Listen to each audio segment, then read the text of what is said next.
Welcome to Metis Secure Solutions webinar on emergency communications and people with disabilities. I want to thank you for taking time out of your busy schedule to join us today. My name is Tim Means. I'm Director of Product Management at Metis Secure Solutions, and we also have Dave Hockendoner, our Chief Technology Officer. Today we're going to talk about how to help make sure people with disabilities have access to the emergency information and the help they may need in a crisis.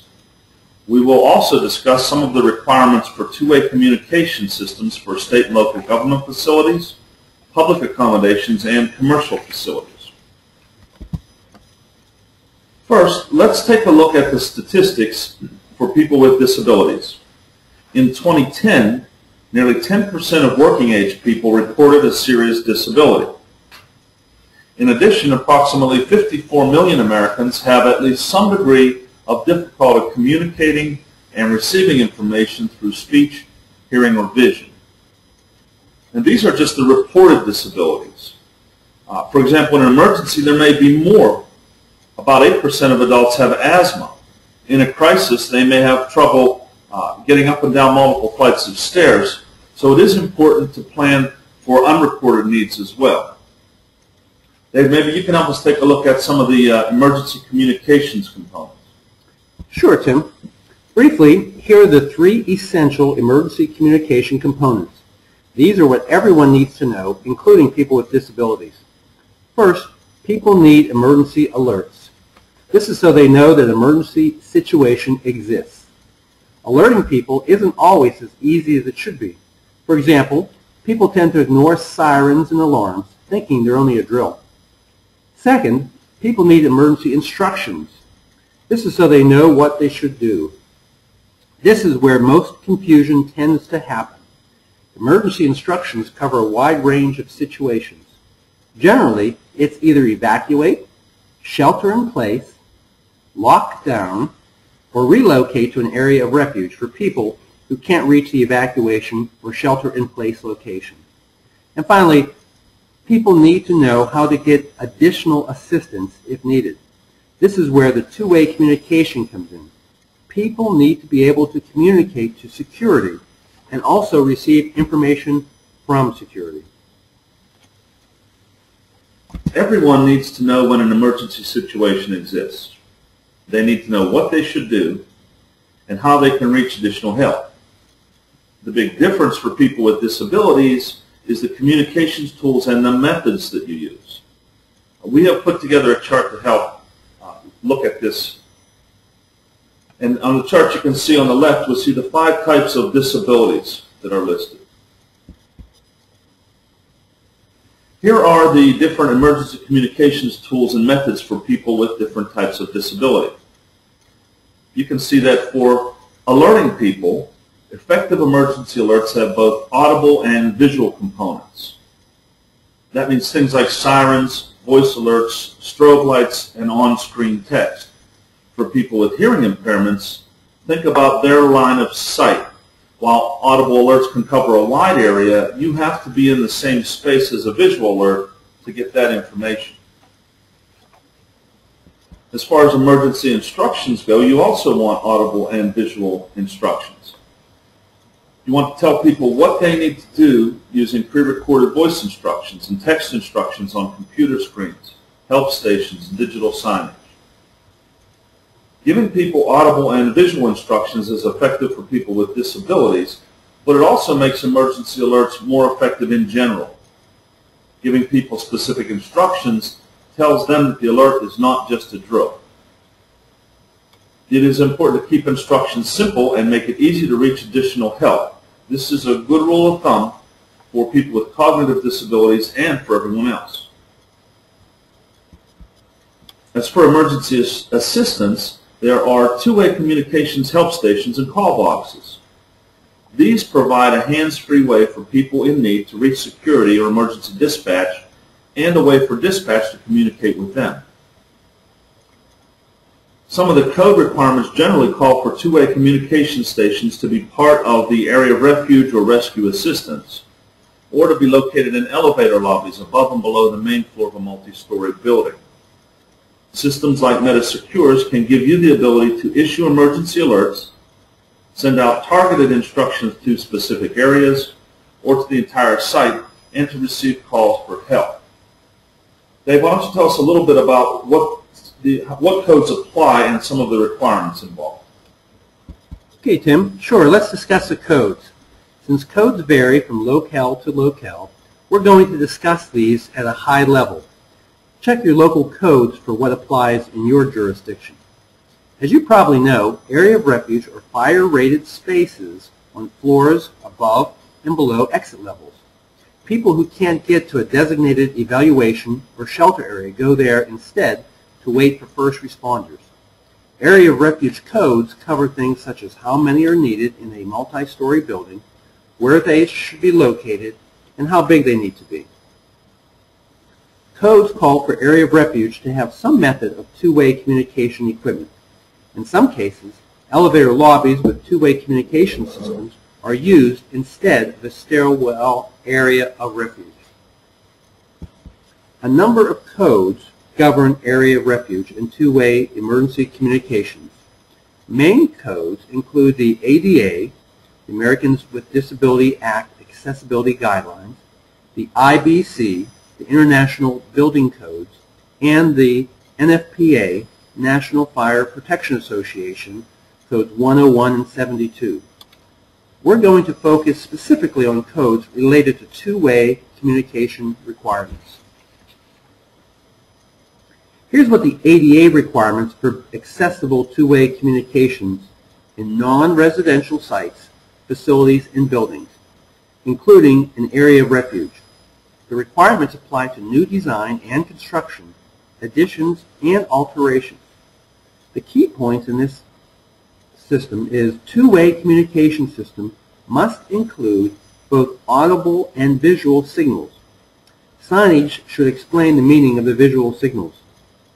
The code emphasizes the benefits of hands-free communications for people with disabilities. Here's what the IBC says. The 2012 IBC codes require two-way communications at elevator landings of accessible floors above and below the main level, except where there is an existing area of refuge. In addition to the requirement for both audible and visual signals, the communication system must reach a constantly attended central control point approved by the fire department or automatically redirect to a constantly attended location. And second, buildings need to post directions for use of the communications equipment and summoning help, as well as written identification of the location must be posted.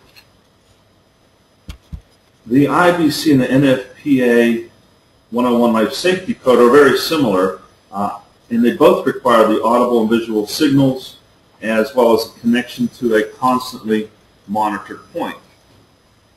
NFPA 72, the Fire Alarm and Signaling Code, adds a little more detail to the communications requirements. Primarily, the communication system must provide hands-free two-way communications, and the system must also indicate the location of the call to the dispatcher. So what we'd like to do next is show a brief demo of our emergency help station. Using the system, you can send out emergency alerts, voice and text instructions, as well as receive calls for help. Today we're going to focus on how this system provides accessible emergency communications in an elevator lobby or area of refuge. So the scenario is that a person in a wheelchair is at an area of refuge during an emergency and needs to let dispatch know that help is needed. All they have to do is press the button. This is security. What's your emergency? The emergency alert told us to go to a shelter in place location, but I need help getting down the stairs. I see you're in building 3 at the 5th floor area of refuge. Yes, that's right, and I'm also in a wheelchair. Is there anyone else there with you who may need help?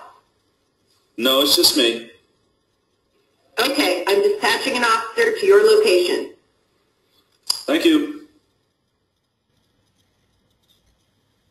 For people with hearing or speech disabilities, instructions are posted directing them to just press the button a second time if they need help. This tells the dispatcher to immediately send assistance to that location. For someone with a vision impairment, instructions are provided in Braille. Once they press the button, the dispatcher can lead them through with a voice conversation. You saw that the help station provided both audible and visual signals letting the caller know when the call was activated and when the dispatcher picked up. The dispatcher verbally confirmed that help was being dispatched, and now you can see the text confirmation on the screen.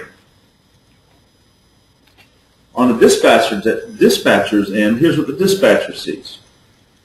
Their screen shows the call for help as a blue help station on the map, which is circled in red at the top of the screen. And the location is also listed in the log below, which is circled in red in the log list at the bottom. This way, the dispatcher does not have to waste time figuring out where the call is coming from. The Metis Secure system provides both accessible two-way communications, like you just saw, and outbound emergency notification. Through our map-based software, you can send alerts with warning tones, voice, strobes, on-screen text, and emergency instructions with voice and text. You can send them to specific floor or area of your facility, to the entire site, or send different instructions to different locations. You can also monitor the real-time status of each help station through your computer. And you can tie other security, life safety, and notification systems, so you can have the Metis Secure system simultaneously send alerts through multiple other systems. You can also install stations in elevator lobbies or area of refuge only, if that's what you need. If you decide you want additional coverage in other parts of your facility, in other buildings or outside, it's very simple to expand the system as needed.